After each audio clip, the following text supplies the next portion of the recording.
मैंने घर आते ही माँ को आवाज़ दी और कहा, माँ चाचा जी पहुँचने वाले हैं। दादी का फ़ोन आया था। इतना कहकर मैं अपने स्टडी रूम में घुस तो गई, पर मन ही मन माँ की चिंता हो गई। कितना काम करती है पूरा दिन और आधी रात तक। जब से पापा पैरालिटिक हुए हैं, माँ उनकी 3 बार मालिश करती हैं।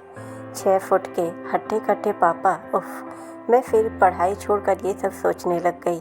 क्या करूं? मेरा सपना था माँ का नॉवेल छपवाने का, पर समय ने जैसे उनको चारों तरफ से फंसा रखा था।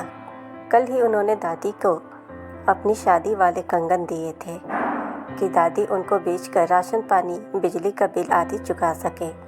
पापा की नौकरी जाने के कारण परेशानियां भी बढ़ गई हैं। आज माँ थोड़ी सुस्त लग रही थी।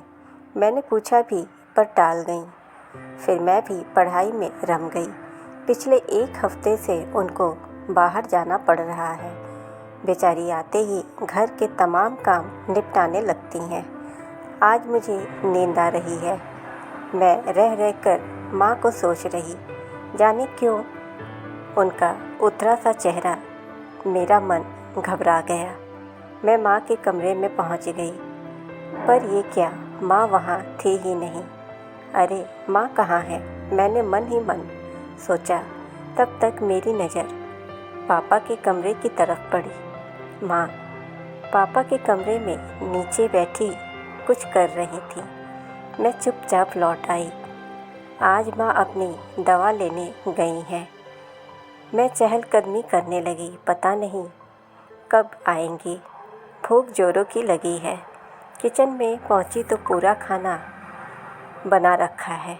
अरे एक तरफ तबीयत खराब और दूसरी तरफ इतना खाना। मैं भूखी थी, खाने पर टूट पड़ी क्योंकि मुझे जोरों की भूख लगी थी। तभी कोरियर वाला आया, एक पैकेट देकर चला गया। माँ के नाम का कोरियर। मैंने आओ देखा न ताओ, फटाक से लिफाफा फाड़ा। अरे माँ की किताब। एक अनोखी खुशी से मैं पागल हो गई और माँ के लौटने की प्रतीक्षा करने लगी।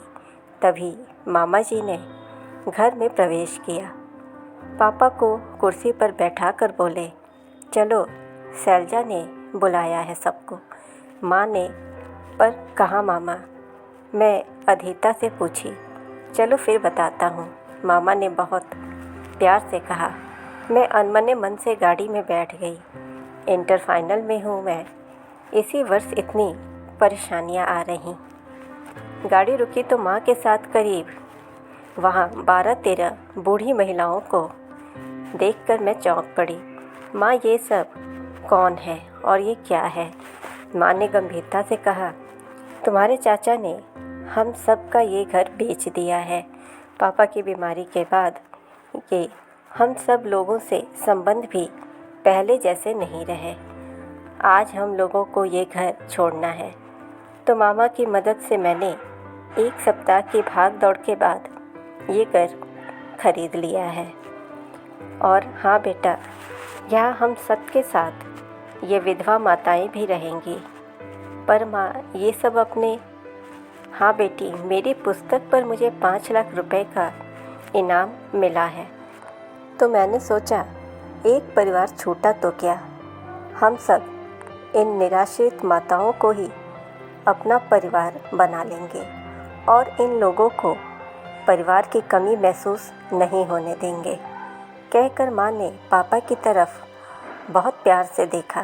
पापा की आंखें खुशी से डबडबाई हुई थीं और मैंने आगे बढ़कर उनको गले से लगा लिया। मेरी आंखों में आंसू भर आए। मैं बस यही सोचने लगी कि माँ को इतनी शक्ति आखिर कहाँ से मिली। जो माँ हमेशा सबके लिए माँ ही होती है। फ्रेंड्स, ऐसी ही कहानियों के लिए आप हमारे चैनल को सब्सक्राइब करें, नोटिफिकेशन बेल दबाएं ताकि हमारी हर कहानियाँ आप तक पहुँच पाए। और इस कहानी को वुमेंस डे के मौके पर ज़्यादा से ज़्यादा शेयर करें। Thanks for watching.